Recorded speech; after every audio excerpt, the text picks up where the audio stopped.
With the help of Hashem, we are learning Sukah, Daf, Lamed, Dalid. We began on the Mishnah, Daf, Lamed, Gimel, Lamed, Beis, the Sugya of the Arava.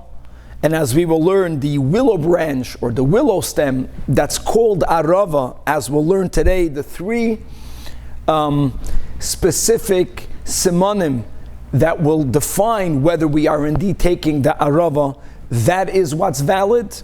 But similar branches, similar growths, stems that are called in the times of the Mishnah Tzaf Tzafa, even though they come from the family of Aravas, they are dafka not valid.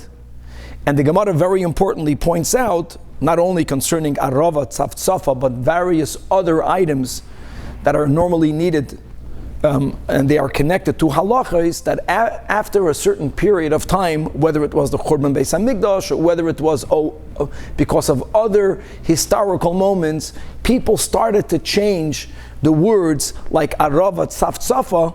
At a certain point, what was originally called Arava was called Tzaf Tzafa. What was originally called Tzaf Tzafa was called Arava. And that is important to know, because when people learn the halachas, but they don't match it with reality, so they know, yeah, Arava is good, Tzaf Tzafa is not. But when you actually pick up a branch, you have to know whether this is the Arava or whether that is the Tzaf Tzafa, and to be mindful of the fact that certain words were switched around at a certain point. Now in Daf Lamed Dalid Amid Beis, we're going to learn two Mishnayos. The first will be how many of the four species need to be taken.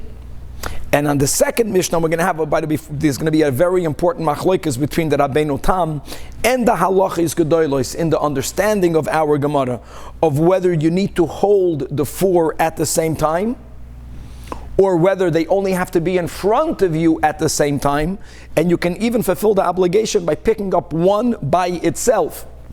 Obviously, as we'll learn in our sugya, that all four species are essential one to the other. That means if you only have three, even if you pick them up, you're not going to be yoitza.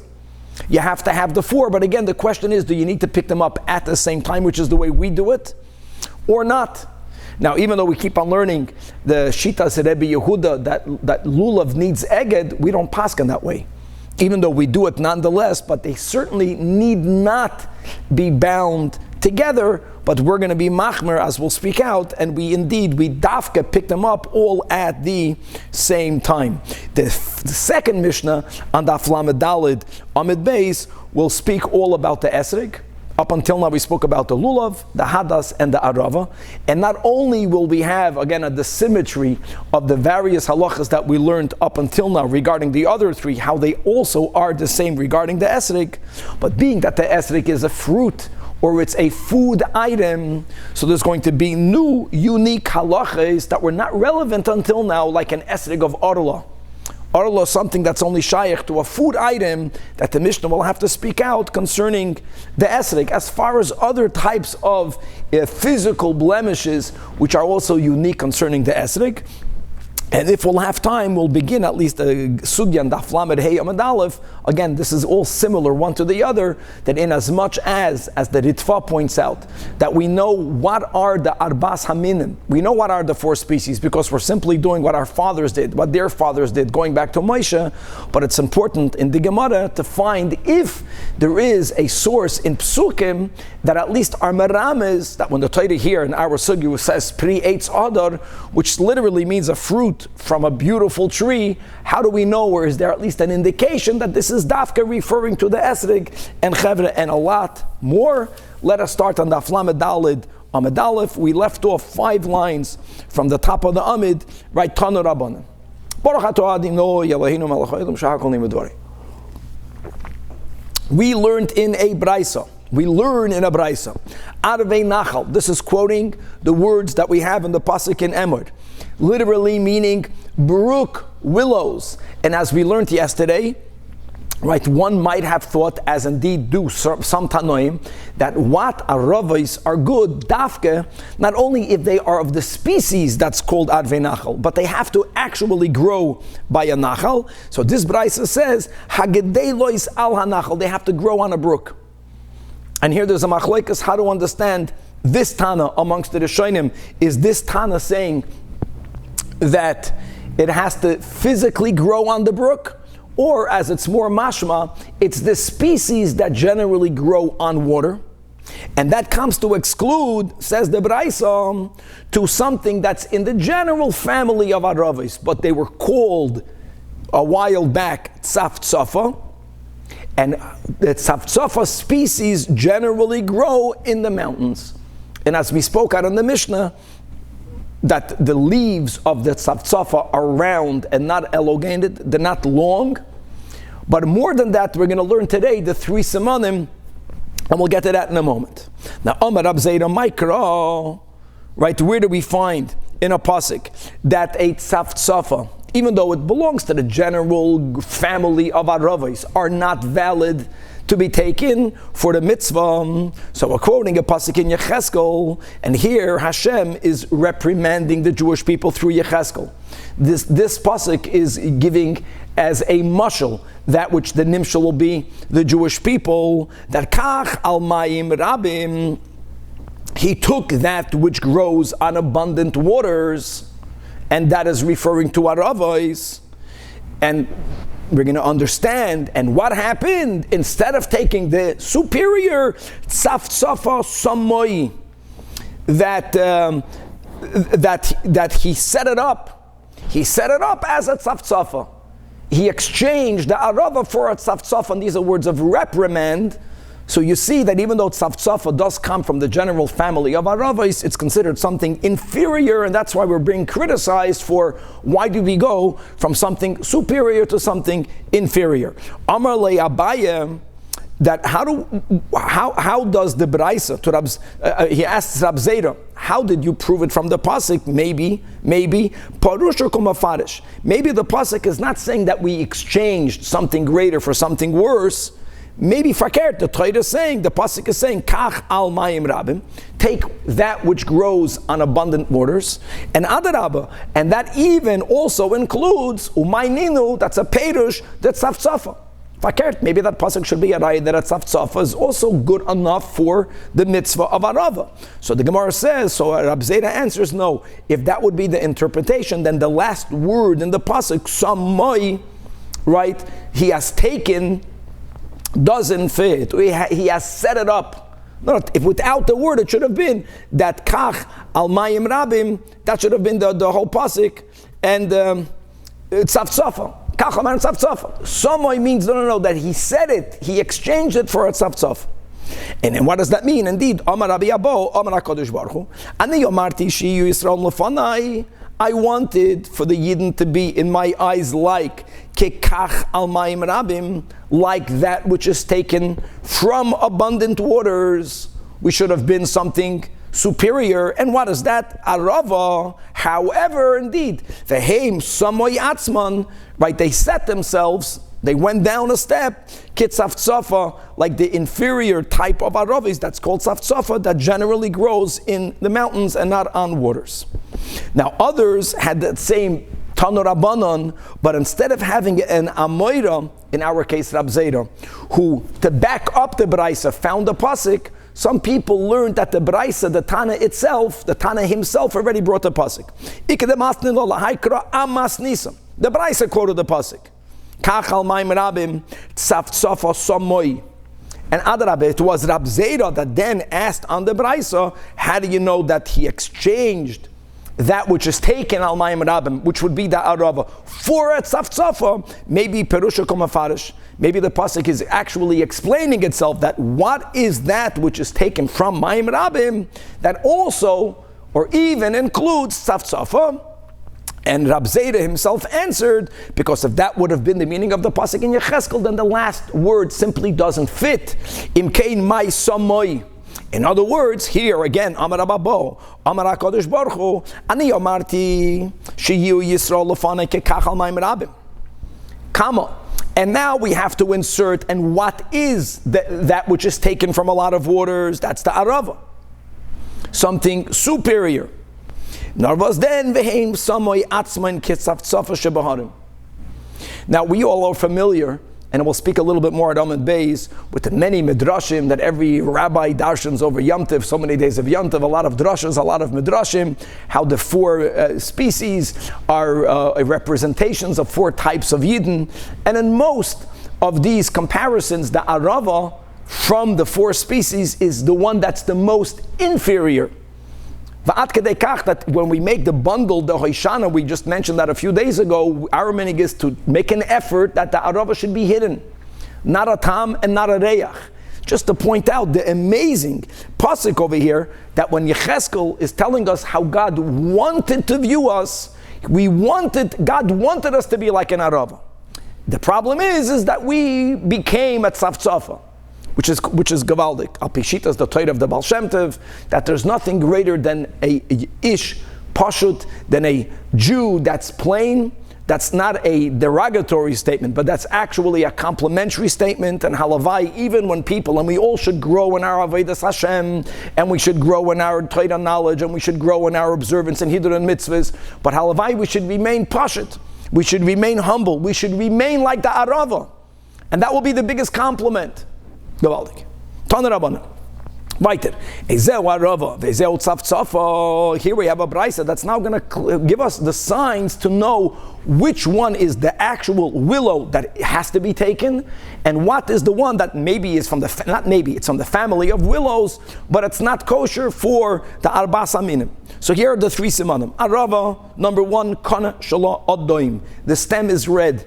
You know, guys, we are familiar with our aravis. It doesn't mean red, but there's a reddish tinge in the stem. Number two, va'ole shela mashuch. The leaf is elongated. Tak, as we learned before, like a nachal. That's the meaning of nachal. Not that it has to mamish, the way we're learning, grow on the nachal, but it has to be, narrow and long. And sign number three, upi achalok. The edge of the leaves has to be smooth. Oh, now what is the tzavtzafa? Says the brisa, kana shala lavan. Its stem is white. Again, not white, but instead of it having this red tinge, it has a whitish tinge. Number two, va'ale shala agul. Oh, that the leaves are round. That's what we spoke out when we learned the Mishnah yesterday. And number three, upia doima lamagol. And the edges of its leaves are serrated like a sickle. Now, guys, if you're going to look at your aravas, many of them have a certain type of, if the word is serratation, where's Danny Fishman? With a little bit of a zigzag. And as we'll see in a moment, if only this siman is there, it's still going to be kosher. But did we not learn in a brisa that indeed regarding the smoothness or regarding the edgedness of the leaves, if it's doima lamagal, it's kosher. If it's like a sickle, it's actually good. It's only if doima lamasad, only if it's like a saw, is it invalid. Now, many Rishonim explain that magol, a sickle, means that there's this pointiness. Or let's speak about the teeth. They call them teeth. That the teeth of the leaves are all facing only in one direction, and it's facing backwards towards the handle. That is what's still okay. When does the protrusions invalidate that type of arava? If the teeth are facing in both directions. Let's see, Kevin already is figuring out. So, all right, that's a sickle, but if you would actually picture in your mind your aravas, you'll notice that even if there's a little bit of this, if it's serrated, it's only serrated in one direction. And that's actually okay. The problem is that here the Braisa is saying that taka doim lamagal is kosher. And we l'chayr are learning that one of the signs of the tzavtzafa, it says in the prior brisa, is that pia doima lamagal, meaning it's not good. So answers the Gemara Amar Abaye Kitanya Hahi, the latter brisa that okays, even though the aravos and the leaf are not completely smooth, but they are serrated like a sickle. That's bechilfa gila. Guys, chilfa is a name that was used in the times of Chazal for aravos. So there was a unique type, there was a certain type of chilfa that was called chilfa gila, that it had two of the simanim of the arava that we mentioned, that the stem was reddish and the leaves are elongated. Eloma, the third one, it wasn't perfectly It wasn't perfectly smooth. It was not, didn't have teeth that were pointing in both directions. It only had teeth pointing in one direction, serrated like a magal, and that's taka okay. And that's taka okay. So it's important to know that, because there are sometimes, I remember in Brazil, the Aravis over there, they were not perfectly smooth. And everyone used them. Everyone used them because that's exactly this chilfa gila. It's from the family of Aravis and not from the family of tzavtzaf. Amar Abaye Shmamino. Now the Abaye, now that we have a Braisa, now the Braisa never mentioned chilfa gila, which is actually the name that was used in that time, the time of Abaye. He just says that the Braisa must be referring to a chilfa gila, and shmamino hi chilfa gila. That now amongst us, when you go to the market and you ask them for a chilfa gila, chilfa means an arava. Gila is the name of that type. Kosher lo hishaina. So the Gemara says, I don't understand pshita. A Braisa says that. So the Gemara says, no. The Braisa did not say chilfa gila. Abaye is linking the Braisa to what he knew as chilfa gila, and that's a chiddush, because Mao the Tema, one might have thought that chilfa gila is actually not okay. By the fact that people in the times of Abaye called chilfa means arava, they gave a secondary name, a shem levai, to the arava. Many times when we have to pick something that has a name, if it has also a accompanying name, it's dafka not okay. That's what Abaye wants to emphasize, that even though people call the chilfa gila, not chilfa, which means arava, but chilfa gila, it's still okay. And taka why? Ve'ema hachinami. So the answer is, it says arvei nachal, and as we learned, arvei is lashon rabim. And as we learned in the end of Daf Lamed Gimel Lamed Beis, as we learned out yesterday, it comes to include more than one species. In our context, the Torah is being marames that even if you have an arava that has a shem levoi, that has a accompanying name, it's also okay as long as it meets, right, the first two simanim, that the stem is reddish and the leaves are elongated.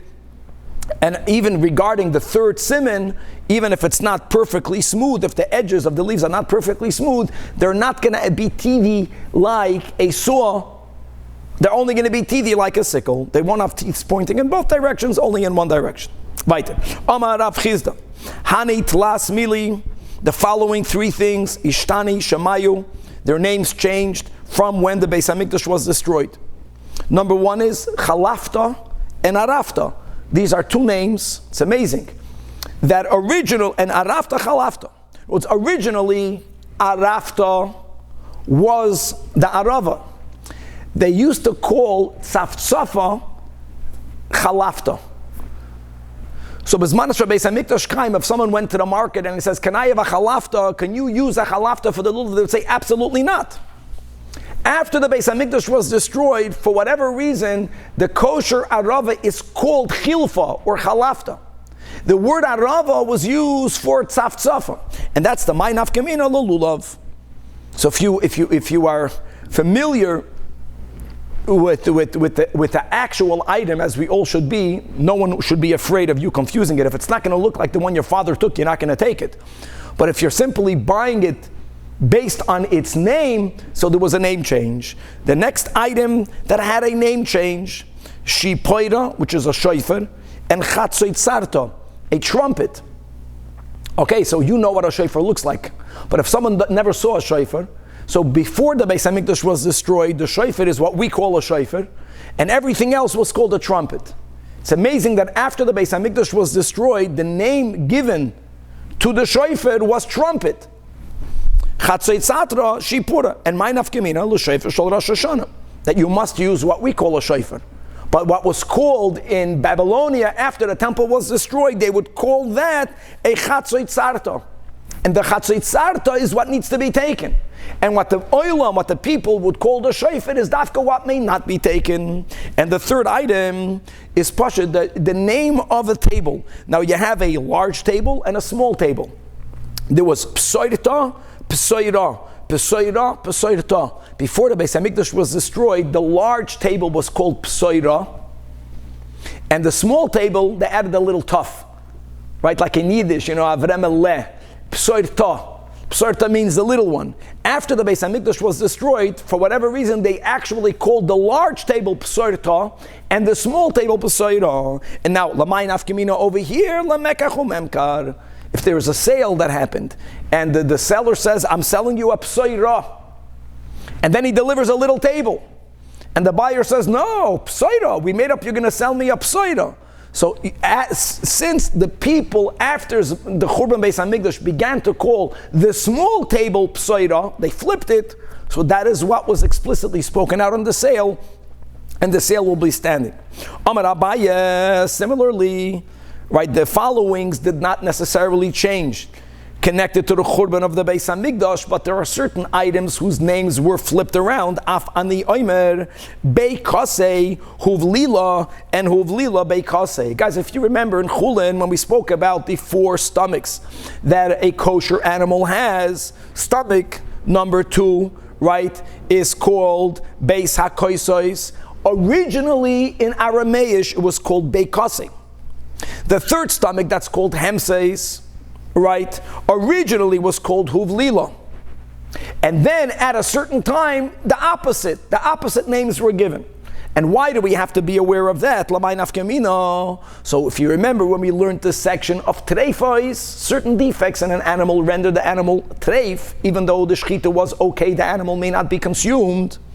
So we also learn details that both when it comes to the stomach number 2 and when it comes to stomach number 3, if they are perforated, they become treif. However, when it comes to the beis hakoisos, since the beis hakoisos has like a thick, a double layered muscle or skin, even if a needle is stuck inside one side, it only renders it treif if it's visible from both sides.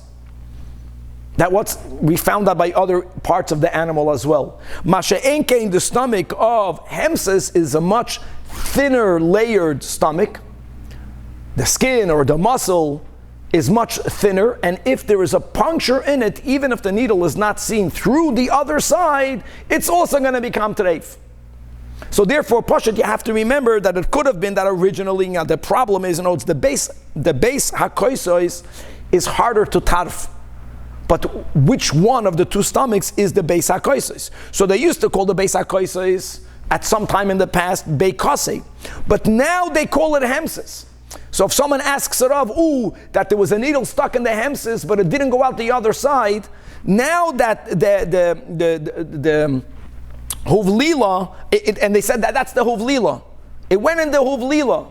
The huvlila later is taka referring to the beis hakoisos, and you can paskin that the animal is okay.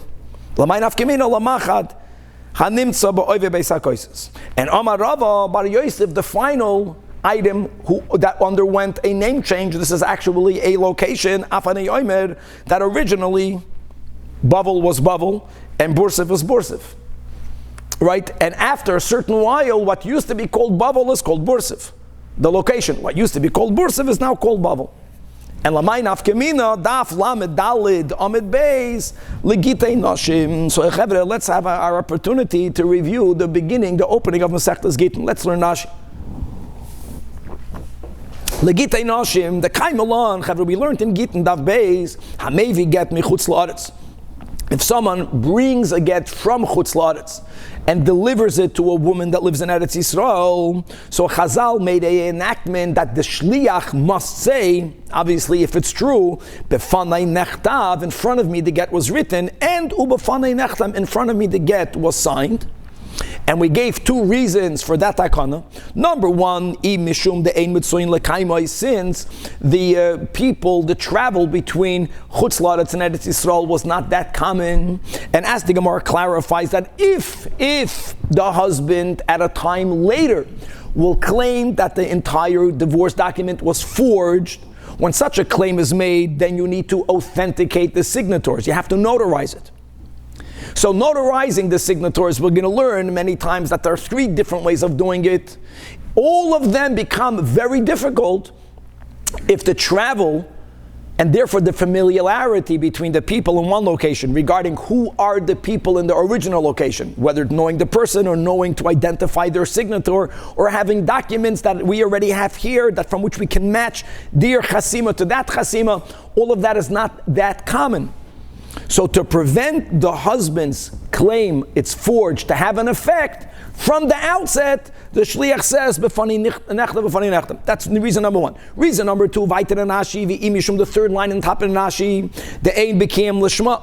In other words, not everyone in Chutz La'aretz was familiar with the halacha that all of the get has to be written, right, for the man, for the wife, or for the ex-wife to be, and l'shem gittin. Now, b'fani nechtam doesn't address the lishma, but it opens up a conversation. Once the shliach says b'fani nechtam, then you're right. That's what the Gemara says. Then Beis Din can have a follow-up question. You saw it written. You saw it. Did they sign it lishma? So both of these reasons are not negeya bavel, the original bavel, because both people were learned in bavel. They knew the din of lishma. In just between Babel and Eretz Yisrael, there were constantly people traveling back and forth. So just like if a shliach brought a get from one part of Eretz Yisrael to another part of Eretz Yisrael, the shliach did not have to say b'fani nechtam. Babel and Eretz Yisrael had that same standard, had that same halach. They were exempted; they were not included in this additional takana. Now, the question is, where is Babel? So you have to. So right now, when Rava Bar Yosef is saying that if someone in Eretz Yisrael is saying, I brought my get from Bursif. Bursif now is what Babel used to be. Bursif is the place where you have shayoros, mitzuyos, and the people are learned. And if someone nowadays will say, I came from Babel, now he'll have to say, b'fani nechtam. We learned over there in Gittin that not because the names of the cities were changed, were flipped. Babel, Bursif, Babel. In other words, you have to know halachis. I think that's the general takeaway. And you have to also know what the name means in actuality. There's so many beautiful stories between great Rabbanim when they were younger, that when a woman came with the animal part and she showed him how there's a needle stuck in it, and so he learned, but he never saw an actual korkavan. He says, if this is a korkavan and that's a needle, then it's treif. But you have to have practical knowledge to know what the words mean. And if people decide to change names of items, you have to be updated with that. If not, you're going to apply the halacha in an actual wrong case. Okay. Chavra Mishnah on top of the Amud. This is a very important Mishnah. Rabbi Yishmael Omer, opinion number one. The question here is, what's the minimum amount of the arbas aminim required?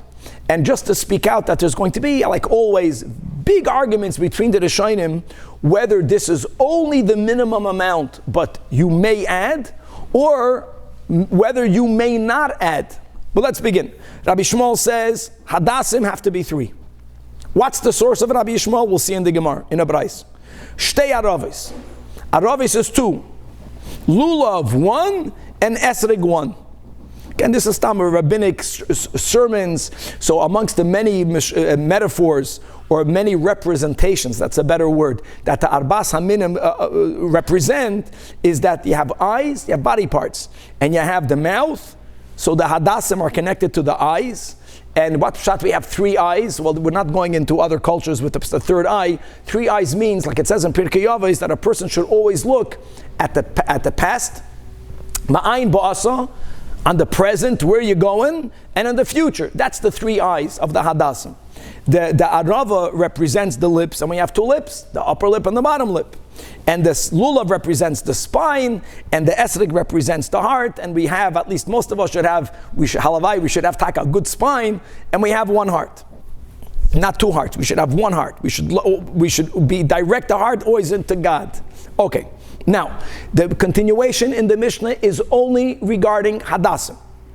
Regarding the statement that you need to have 3 hadassim, afilu shnayim ketumim, even if 2 hadassim are clipped, as long as 1 is not clipped, you're good to go.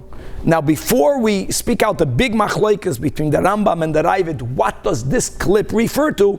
Let's quickly read inside Rashi. Rashi points out, that which we will learn soon in the Gemara, that this statement contradicts the prior statement. Because mimanav shach, If clipped invalidates the hadas, and Rabbi Shmuel says you need to have 3 hadasim, so why does he tolerate 2 that are clipped? He should demand all of 3 of them should be wholesome. If a clipped hadas, at least b'di'evet, is still okay, so why does he demand for 1 not to be clipped? Then all 3 can be clipped. Doesn't make sense.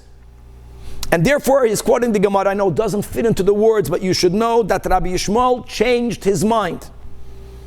In the beginning, Rabbi Yishmael felt that you have to have 3. Rabbi Yishmael holds that clipped is not okay. And later, after Rabbi Yishmael came to the conclusion that 1 hadas is enough, Rabbi Yishmael says, you know what, 2 of them can be clipped. Only 1 should not be clipped. But here the question is, after Rabbi Yishmael changed his mind and he held that you only need to have 1, so why does he speak about the other 2 by saying that they can be clipped? You don't need them. So Mikan, many Rishonim learn concerning the hadasim only, that the number that the Mishnah gives, whether it's the original 3, Rabbi Yishmael, whether it is later Rabbi Yishmael changed his mind 1, it's only the minimum amount, but you can add to hadasim. And our minig, by the way, is that, we taka paskin that you need to have a minimum of 3 hadasim, but hadasim, unlike the aravos, unlike the lulav, unlike the esrog, here it's only the minimum amount. And actually, we consider it a hidur, I'm saying the minig Chabad, to add to the hadasim. The Rebbe had 36 hadasim in his lulav. Okay, weiter. We'll see in the Gemara. So Rab Tarfon holds, number 1, you need to have 3. And that his statement will be even clearer in the Braisa and the Gemara. You need to have, not like Rabbi Shmuel after he changed his mind that 1 is enough, you have to have 3. But Rab Tarfon holds that clipped is okay. Now let me speak out right now. What is clipped? So when we learned in the prior Mishnayos and about the top being clipped off, so the Rambam understands, that's taka what it means over here.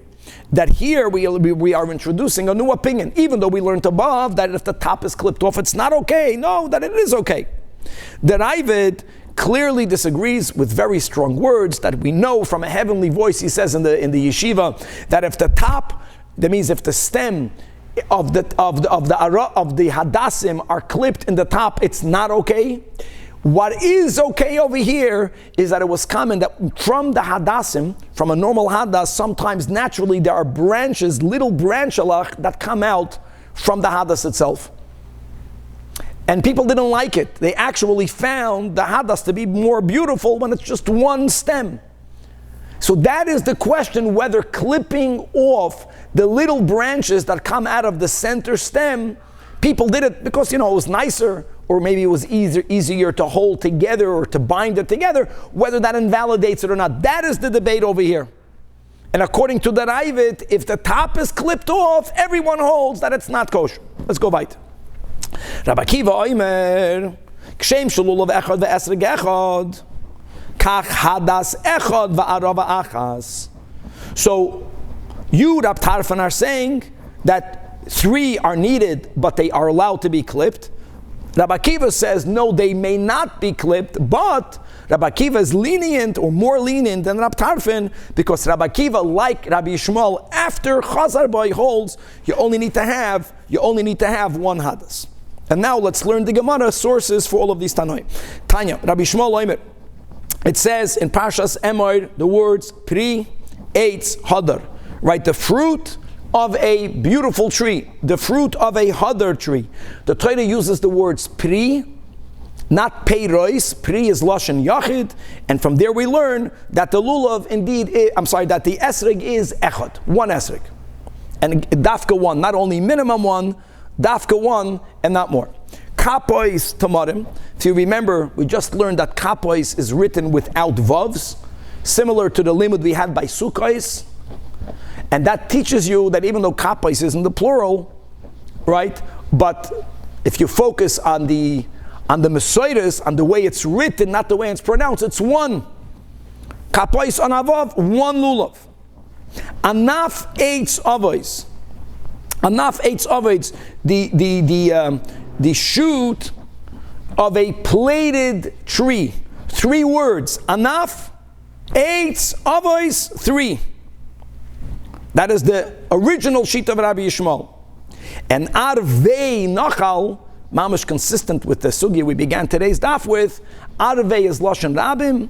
It comes to include, our Tana is saying not including more types, but you need to have more than one, plural, that aravais have to be dafke too. Now the continuation, like in the Mishnah, is only in reference to the hadas. This is all Rabbi Yishmael. Now even if 2 of the 3 hadasim are clipped, as long as ve'echad she'einoi katum, it's still good enough. Mamish like we had in the Mishnah, but here the words are a little bit different, but as we can see clearly, or clearer, more elaborate. Now that we already told you, now that we already read the Rashi, that Rabbi Shmuel later changed his mind. It's amazing how it was written. And the last clause was, only one should not be clipped, because you only need one. Rab Tarfon says, shloisha. Look, compare this to the words in the Mishnah. It's a little bit different. No, you need 3. Elamar, Rab Tarfon holds that it doesn't matter if it's clipped. Vafilu shloshtan arketumen. Rambam l'shitasoy, and the Raivit and the others l'shitasam. Rabbi Akiva Oimer, that which you, Rab Tarfon, say that you need to have 3, I disagree with that. Because Kashem Shalulav Echad and Esrig Echad, and no one debates that, Kach Hadas Echad and Arava Achas. But let's just add in between the lines, but the one Hadas, not like Rab Tarfon, who holds that Ketumim is a non-problem. Yes, it is a problem. The one has to be wholesome.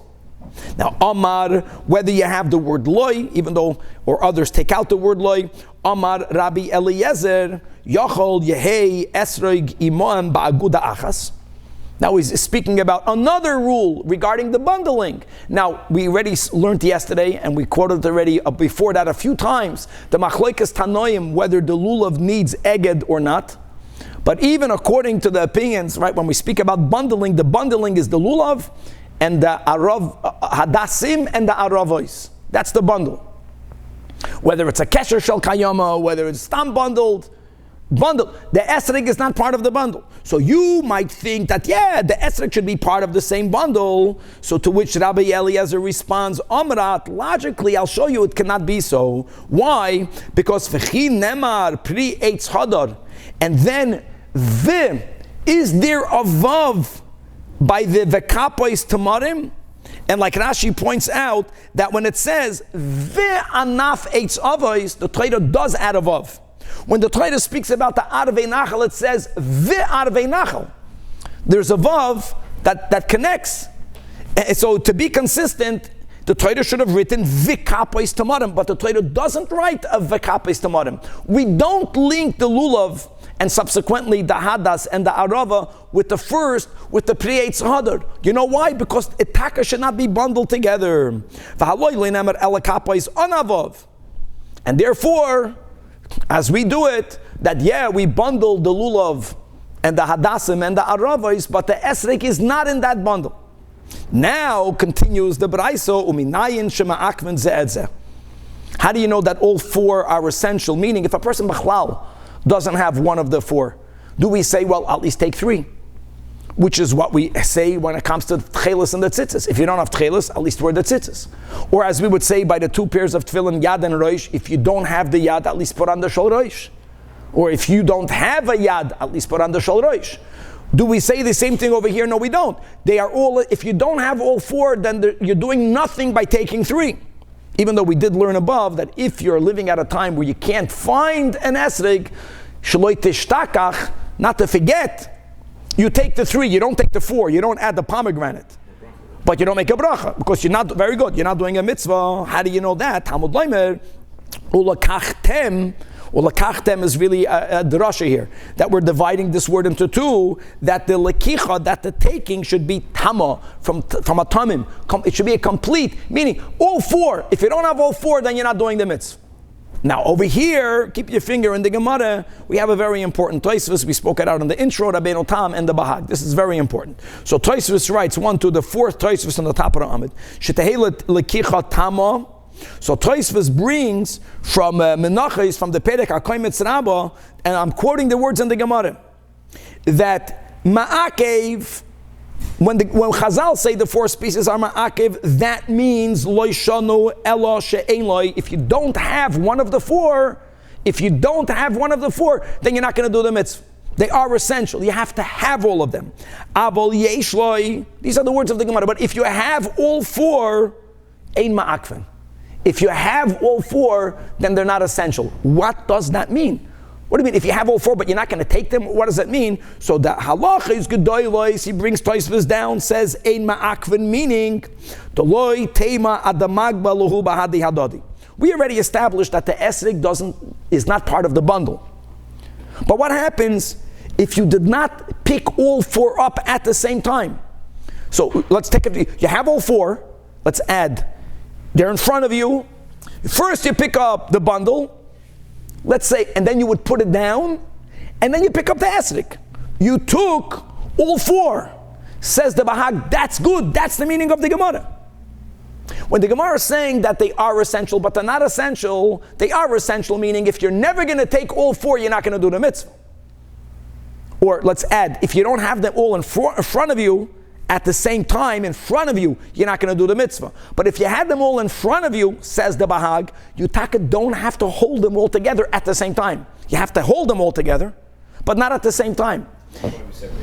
Well, we separate them because the Gemara just says that the Torah doesn't use the vav by vikapois. We don't put the esrig in the bundle. But as we know, we don't paskin like the Bahag. The Bahag is saying is that you don't even have to hold them together at the same time. I'm reading inside the Tosfos. Don't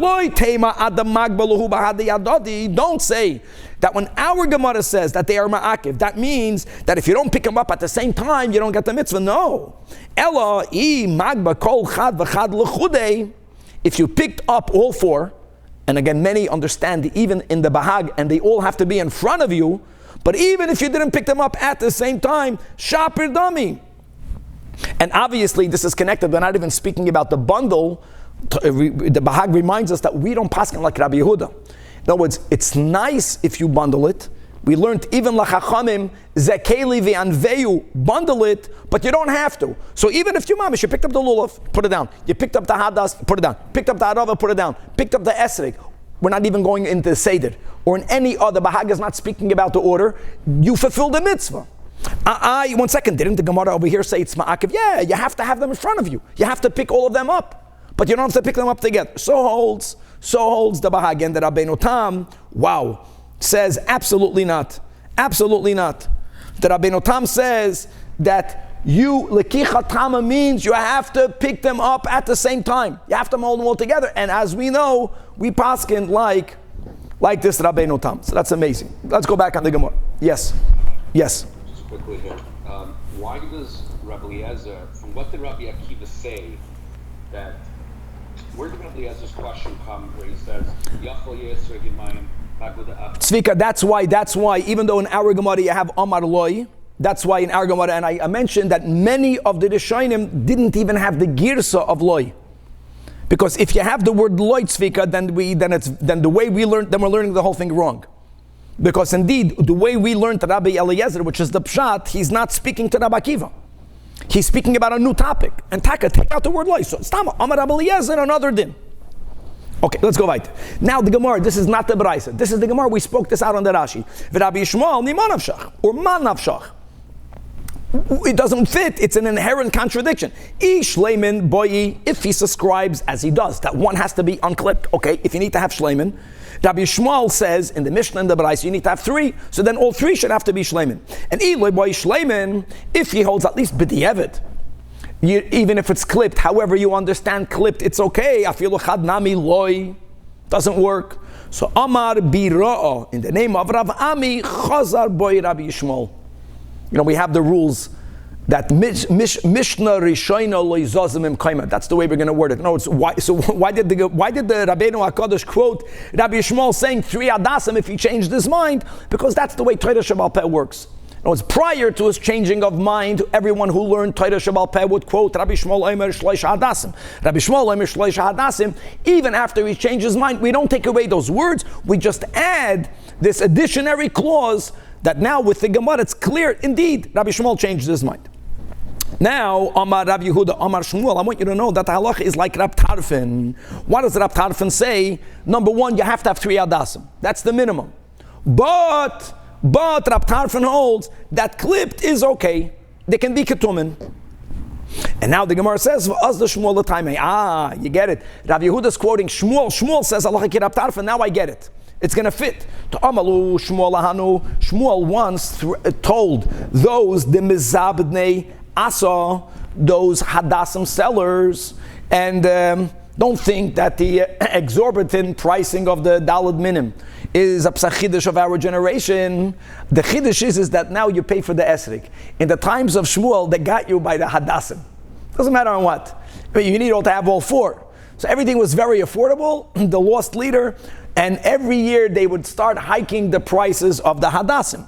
So Shmuel told them, listen, ashvu v'zabinu, straighten out your prices, which means keep it in check. Don't hike it the way you're doing it. And if you won't make the hadasim more affordable, then darshina luchu, I will darshan in public that halacha is like Rab Tarfon. And obviously, people were trying to get unclipped hadasim, and he says, if I'm going to start saying the halacha is like Rab Tarfon, people are gonna have a much easier time to find the hadasim, or I'm going to force the prices down. Now, 1 second. So how does that prove? So 1 second. So all this is Shmuel l'taimei. Now, guys, I want you to know like this, that the emes is, even if Shmuel would not paskin like Rab Tarfon, it would be okay for Shmuel to threaten the merchants, if you're not going to lower the price, I'll paskin like Rab Tarfon, even if you never would do so. He's allowed to do that, because people were being taken advantage of their religious practice. But we want to understand that Shmuel wasn't only threatening. Shmuel was saying the emes la'mitoi. And I'll prove it to you, my Tama, because if all he wanted to do was to give a threat, then he should have said something better. Guys, don't forget that Rab Tarfon says how many hadasim do you have to take? 3. If he wanted to threaten them, he could have said, I'm going to paskin like Rabbi Akiva. Rabbi Akiva said only 1. The leader should get Rabbi Akiva. The Mekel, it's a bigger kula. The fact that Shmuel did not say so is a proof that in our case, Shmuel wasn't just threatening them. Shmuel was saying the emes. Oh, very good. And that's the Oslo Shmuel l'taimei. Shmuel Taka, Rav Yehuda Amar Shmuel Lach Rav Tarfon. Says the Gemara, there's no proof. First of all, we believe Rav Yehuda, but there's no proof from that statement. Because maybe it was only a threat. But you know what? Rabbi Akiva's problem is, Rabbi Akiva Taka says you need to have 1, but Rabbi Akiva holds that the 1 has to be unclipped. That is where they got you. That people wanted to have it unclipped. Even today in the Sreigim, you can still buy a $50 esrog, which is already the cheap price. If it's going to be, all sorts of b'di'evadik, it's not so ideal. You want to have you're going to pay $180, $250, $1,000. There's no disguise the limit. So maybe it was only a threat. The reason why he didn't say like Rabbi Akiva, because Rabbi Akiva demanded 1 that's unclipped. Rab Tarfon is allowing you to have clipped. Once you can get clipped, you can get 3, you can get 10, the prices would go down. Maybe 3 clipped ones were easy to find, and it would lower the prices. 1, that's Rabbi Akiva. But v'loi katum, loi shchiach. Bottom line is, just to know that yes, Shmuel did indeed say that the halacha follows Rab Tarfon, which means that you need 3. And again, we understand that by the hadasim, 3 is the minimum, not the maximum. 1 by the esrog is max, 1 and not more. 1, not more. 2 aravis and not more. Hadasim, at least 3. And we also paskin that they are allowed to be clipped, and that's why the machlekes Rambam and Ravid is so important. That the Rambam understands it mamish, that even if the top of the stem is clipped, it's b'di'evet okay. And the Ravid is very, sometimes he uses very strong expressions against the Rambam. Very famous expressions. He says that there was a heavenly voice that came in our Bes Medrash that told us that you're wrong, Rambam. It doesn't mean the top that's clipped, we learned it in the prior Mishnayos, and that's not good. Clip means, like we explained, that if you had a hadas that had little branches growing out of its stem and you wanted to clip that for you to have only 1 stem, that is something that is okay. Good. Beautiful. Chevra, that we have time, thank God, and let's begin now the final of the 4. What a gavaldik. Beautiful. The final, the esrog, the din of the esrog. It's an amazing note. there has to be a reason how the Seder in the Pasuk and the Seder of the Mishnah is clearly not the same, right? He begins with Lulav and the Hadas and the Arava. The last is the Dinim of the Esrog, the last one. And in the Pasuk that we keep on quoting, the Torah mentions first the Pri Eitz Hadar. And one of the for sure, this is said that we have this in the Gemara, that sometimes the order of the Rebbe is that which needs less expounding upon is mentioned first, and that which is more complex is left for later. And like we mentioned in the intro, since the esrog is also a pri, it's a fruit, which means it's a food, by default, that in itself will bring about many more halachas regarding the esrog, aside of a lot more concerning the beauty itself, concerning physical blemishes in the esrog, that we are most cautious for the esrog to be wholesome on a much higher standard than all of the other species. And let's start the Mishnah. Esrog hagazel, so far symmetric. If the esrog is stolen, or if the esrog is yavesh, not withered but fully dry, however that's defined in halacha, pasul, even after the fact. As we also learned in all of the three prior species, pasul. Now comes new dinim, dafke, because it's a food item. What happens if the esrog is from a orla tree? Now, chevra, yes, we know that mitzvah is lav lehenois nitnu. We just learned about that. So to invalidate a esrog of orla, even though orla is asur bahana, that in itself doesn't invalidate the esrog. But as the Gemara will explain, there is a din of lochem. Yours, if we'll see this in the Gemara, if I cannot even have benefit from something, it's not fully mine, and therefore pasul. Next din, shel truma temeya. Now guys, truma temeya is something that one is allowed to derive benefit from. What do we do with truma temeya? We burn it, lahasaka. We can use it for fuel, we can use it for light. So you would think, hold on, let me use it. It's also pasul. Every clause, we'll leave it for the Gemara to explain. Shel truma tohira, what would be wrong with that? Right? It can be consumed. Says the Mishnah, well, here it's a lachatchila b'di'evet. Lo yitel means lachatchila, don't take it. But v'im natal kasher, why not lachatchila? Again, we'll leave that for the Gemara. Next thing, what happens if the esrog is from the category of demai, which means that it was sold, it was bought from someone who was classified as a halachic am haaretz, and the items, the food items that one buys from the am haaretz has to be at least partially tithed again because of a doubt. So what is the din? Beishamai, poislin, ubeisilal machshirim. Again, we'll leave that for the Gemara. Now, what's amazing is that the Mishnah does not mention tevel. We'll speak that out in the Gemara. Even though the issue of the mai is that it might be tevel. Let's go right. Shal meiser sheni. It's meiser sheni, so it's yours. It was already separated as meiser sheni. So says the Mishnah, Bi Yerushalayim lo yitel. In Yerushalayim lachatchila don't take it, but if you take it in Yerushalayim, then it's good. Says Rashi, we're learning Rashi, many Rishonim argue with this, that when is it b'di'evet good? Dafka only in Yerushalayim. Because since in Yerushalayim you are even allowed to eat it, so it's mamish yours, so you can fulfill the mitzvah. Avol chutz li Yerushalayim, I'm reading inside Rashi, loy. Even though you own it, but since God restricts your consumption, that here you may not eat it outside Yerushalayim, so the lochem ksiv. It's not called lachem. It's not called lachem because you cannot eat it. Back inside the Mishnah. Now we're going to go to physical defects or physical blemishes in the esrog. So number one, also chazozis. Chazozis means scabs. Chazozis means boils. It's not the beautiful ups and downs, hilly, mountainous look of an esrog. That's not what the chazozis is. Something that's unnatural, that's unbecoming. It's not pretty. So it depends. If this, let's call this boils. If these boils cover al rubai on the majority of the esrog, and this will be a problem of hidur, it won't be good. Number two, what happens if nitla pitmasa, if the pitim was removed? So if you have an esrog, so the top of the esrog, you have what protrudes and touches the fruit itself, and that's called the pitim or the dad.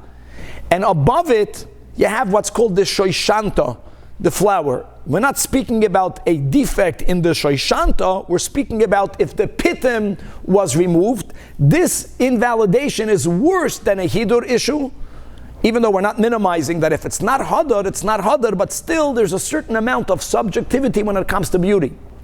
When there is a physical deficiency, being that the pitim is halachically considered part of the fruit, if the pitim was removed, then there's a part of the esrog that's missing, and even the minimum amount of esrog that's missing will render that esrog invalid. Now we all are familiar that certain esrogim, to begin with, never have a pitim. That's b'chlal not a problem. That's not called deficient. Deficient means that if it grew with the pitim and then the pitim fell off, now you got yourself a problem of chassid. Next halacha, niklav. Niklav means that the outer peel of the esrog was removed. Now let's appreciate that there are many layers to everything, but specifically by the esrog, as we'll have time, or in the beginning of tomorrow's shiur, that what's really unique about an esrog, let's say over a lemon, is that when you cut through a lemon, so yes, you have the skinny outermost peel that actually gives a shine to the fruit. Then you have, let's say, the peel, but then you get right away to the pulp. And even though there is a little bit of rind, if that's the word, that white, but there's very little rind, and then there's pulp. I know it's bitter. An esrog, if you ever cut open an esrog, you have to get the outermost layer of skin. And then, once you go even through the yellow or greenish peel, there is a thick rind. There is a thick rind. And there's very little pulp inside the esrog. The Mishnah here, speaking about niklav, about peeled, we're speaking about the outermost layer. That even though it's only the outermost layer, and more about this in the Gemara, then the esrog is invalid. Nizdak means that it's split. Now this is very important. Split is only going to invalidate the esrog. Split means nothing is lacking physically, but the majority of the thickness of the esrog was split open. That means the split doesn't only go through the outer peel, it goes through the majority of the rind. It goes into it. The majority of the thickness, it doesn't even have to touch the pulp, because the pulp in many esrogim, unlike the picture here, sometimes is very little just in the center. But the moment it's nistak berubai, as we'll see again, every clause, every case will be further expounded in the Gemara, it's like it's chaser, even though physically nothing is missing. Now the next statement, nikav, and here the big machloikis, whether there is a vav, whether there's not a vav. Rashi clearly is goyed as the vav. If there is a hole, there's a perforation, and some of it is missing. In other words, if a person stuck a needle into the esrog, but nothing was removed, according to Rashi's version, it's not going to be a problem. But if there is a little perforation, but when you stuck the needle in, it actually removed some of the fruit, some of any part of the esrog, that's called deficient, then it's going to be invalidated. Now, other Rishonim, the ones who have the girsa, that not a vav, it's like another case. That just a hole, even if nothing is missing, is problematic, but that's when it's a neck of mefulash. If the hole goes through and through, even if nothing is missing, it's like the nizdak and it's a problem. And then with the vav, and then if something is missing, it's also a problem. Next case. Puzzle. Also, chazazis al meyutai. Now, in contrast, if a taka has boils, but the boils do not cover the majority of the circumference of the periphery of the esrog, only the minority, or if, yes, not the pitim is missing, but on the opposite side of the pitim, the part of the fruit that is connected to the branch, to the tree, that is called the oikates, the stem. If the stem was removed, stem is not considered the fruit. Or if nikev, let's go with Girsas Rashi, Viloy Chasar Kolshu, there's a hole, not a neck of mefulish, it's just a hole, and the hole did not take anything out, here it's kosher. Now other dinim, esrog hakushi, Rashi says an esrog that comes from Ethiopia, an esrog that comes with has a darkish tinge, people are unaccustomed with this darkened looking esrog, and therefore, since you're not accustomed to it, it's not called hadar. I'm emphasizing that because if you would live in Ethiopia and that will be the esrogim that you are familiar with, here will be another case where beauty is subjective, then it will not be lacking in hidur. But in our Mishnah in Eretz Yisrael, an esrog hakushi is pas. What about an esrog that is very green, not our green esrogim? It's green like a leek, very green. We had this above. Here machlokes. Rav Meir says it's kosher. Rabbi Yehuda says it's pasul. And as the Gemara explained, it's either a machlokes whether it's hadar or not, or when the Gemara was emphasizing that Rabbi Yehuda doesn't even need hadar by an esrog. Why is Rabbi Yehuda pasul? Because the color indicates that it's underdeveloped. Not like in the picture here. It's much greener. That is not mature. That's a problem. It's not an esrog yet. Similarly, shiur, esrog, hakotan, what's the smallest size of the esrog? Rav Meir says it has to be at least the size of an egois of a walnut. Rabbi Yehuda says it has to be at least the size of a beitza. Here again, the Gemara said above, either hidur versus non-hidur, or if it's that little, if it's not the size of a beitza, Rabbi Yehuda sees this to be an underdeveloped fruit, and that's why it's possible. Now, what's the maximum size? The final din of the Mishnah. So here again, a machlekes. Ubi gadol. So Rabbi Yehuda holds kadei sheyoichas shnayim biyodei. Divid Rabbi Yehuda. It has to be not that big. You should at least be able to hold two in one hand. And Rabbi Yossi says there's no maximum size. And the example that he gave was afilu echad b'shtei yodav. Even if you need both of your hands to hold one, it's still good.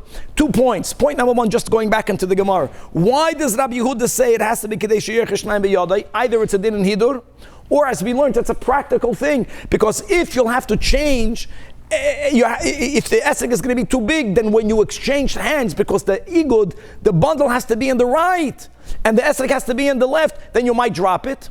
And finally, the last line of Rabbi Yossi is the source of the bahag, or the bahag, it fits with what we learned in the bahag. Because if we're going to go like the Rabbeinu Tam, that you, even though you don't have to bundle it, you have to hold all four together at the same time, then how can he say that if the esrog is so big that you need both of your hands to hold it, then you're going to be yoitze? Where are you going to hold the other species? According to Rabbi Yossi, according to the Bahag, it fits. You don't have to hold it all together at the same time. It has to be in front of you. You have to eventually pick up all four. If not, it's ma'akev. But you can hold each one at a time. So indeed, if you need to have both of your hands holding the esrog, you're good to go. Chevra, it's late. God willing, to be continued.